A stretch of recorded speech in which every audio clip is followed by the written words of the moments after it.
Maxwell Gold ETF Securities physical precious metals basket ETF is up about 33% so far this year.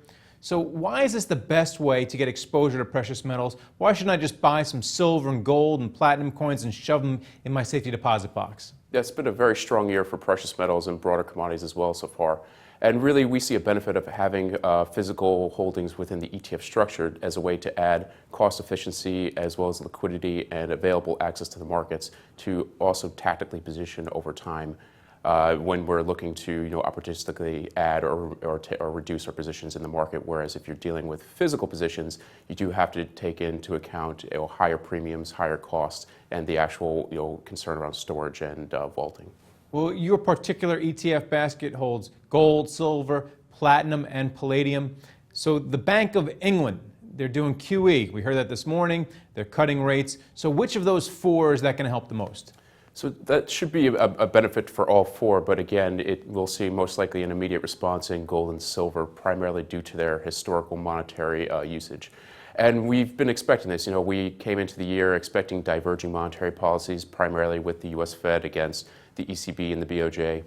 Now, in the tailwinds of Brexit, it's been prominently forecast that the Bank of England will look to cut rates as well. And these diverging monetary policies are adding continued volatility in markets on the global front. And we see this as a really opportunistic macroeconomic environment to add to precious metals to help dampen volatility and to help manage risk across asset allocations. Well, silver so far is up around 47%, and gold is only up around 27%. I should say only, it's still pretty good. So do you expect silver to continue this run, because it does trade in a band with gold to a certain extent?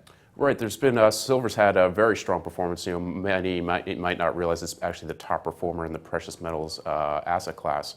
And we do see a high correlation to gold, about 0.8 historically, and it does tend to outperform in up markets relative to gold. And what we've really seen is a new source of demand come online for silver, but primarily it's that store of value, that safe haven desirability that has driven demand so far this year, primarily in the investment space, both in ETFs as well as futures positioning, and as well as other long-only managers looking for silver, gold, and other precious metals to help store as a store of value in their investments in this negative interest rate and continued low inflation environment. And palladium and platinum are also in your basket. We heard in July new car sales were down, and they use a lot of palladium and platinum for catalytic converters. Do you think this is going to affect those prices?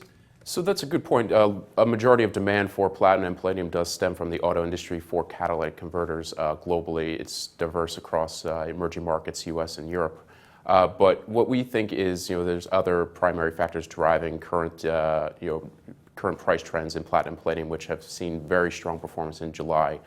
Primarily, what we see is physical deficits sort of coming into fruition, coming to the forefront of investors' interest, as well as broader demand for gold, silver, and other safe haven assets has picked up investment demand in these spaces, primarily in the futures markets. So we're seeing net sentiment beginning to increase.